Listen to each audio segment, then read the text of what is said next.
plan. This is the only way that I could figure out of how to record myself as well as present my lesson plan. So I hope this works out, and I hope you are able to see both lesson plan and myself. And I may have to do that. Okay, well, we'll keep flipping back and forth and we'll work with it. Yeah, let's get into it. So, hi, my name is Brianna, and this is my final unit plan. This is about a 5-minute presentation, and so I'm going to give like a very brief overview of the unit plan. The lessons have quite a few components to them, so it's just going to be a very brief overview. But starting off with contents, we're going to first go through a brief description of the unit, then go over the standards and learning objectives. And then I briefly wrote down the daily lesson plans and the main components of it. I went over assessments, accommodations, and the main activity for it. And then we'll go over assessments and biblical integration. So, I designed this unit for a 9th grade ELA class in a general education setting. We'll get into the standards, but its focus is on analytical reading skills and emphasizing how authors use figurative language, structure, and style to shape meaning and mode. So, figurative language and authorial choices. The main text used for this unit is A Tale of Two Cities. I use close readings, comparison and contrast activities, as well as analytical interpretation practice. I also pull an excerpt from Mark Twain's Adventures of Tom Sawyer, but main text is A Tale of Two Cities, excuse me. So, standards. The first one is ELA 9R31, Analyzing Structural Choices in Literature, and then ELA 9R33, Analyzing How Author Choices Shape Meaning Across Texts. And then here are the learning objectives for each of the days. Day 1, we start off by identifying examples of figurative language and explaining how they contribute to just like the general mood of the text. Day 2, students analyze how figurative language contributes to mood shifts, and then they demonstrate their understanding through written explanation. On day 3, students analyze Dickens' structural and stylistic choices, so this goes back to authorial choices and his personal writing style.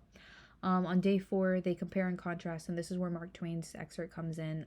They will compare and contrast both Dickens and Mark Twain's writing styles and demonstrate their understanding of figurative language and structural choices. And they'll do that through a graphic organizer. And then on day 5 is a summative assessment, which is an essay. And they'll write a short analytical essay explaining how figurative language and author choices create mood and shape meaning. So for the daily lesson plans and assessments, on day 1, we go over figurative language and mood, and we start off with a close reading of A Tale of Two Cities. It's a very simple activity, and it has a lot of modeling in day 1. Day 2 is also modeling. We read a longer passage and we track mood throughout the passage and see how it changes based on keywords, phrases, and just how the author decides to do so. Day 3 is very similar to day 2, but we're focusing on Dickens' structural and stylistic choices. I use an author chart for this one, and students are able to fill out a graphic organizer and get an idea of how exactly they would be able to detect an author's stylistic and structural choices. So days 1 through 3 are scaffolding for days 4 and 5. So on day 4, again, it is the comparison and contrast. They'll still be using a graphic organizer for that, but it is a little bit more in depth because they're doing it for 2 authors.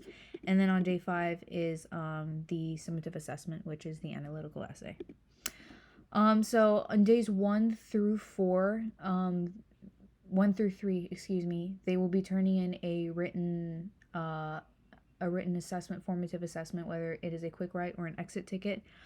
And then day 4 is that graphic organizer. But these are just helping me to monitor their ongoing learning progress, as well as make any corrections necessary. I can give timely feedback. They're pretty simple to grade, and yeah, they're just really good activities. And then the summative assessment, of course, evaluates their overall mastery of the entire unit, and will demonstrate to me whether or not they understand. And then last but not least, we have biblical integration. And this unit's really cool because the Bible uses a lot of figurative language, mood, authorial choice, and you can really see that within the different books between like different authors and their different styles, even if you're just comparing like the Gospels. Different authors had different tendencies of how they like to write. So it's a really cool unit to emphasize how understanding literature can support our understanding of God's word through literary analysis. In a couple of the days, I highlight biblical passages through like fun activating strategies where we compare and contrast different Bible verses, as well as it emphasizes the comparison between literature and biblical texts and A Tale of Two Cities, and we go through that as well.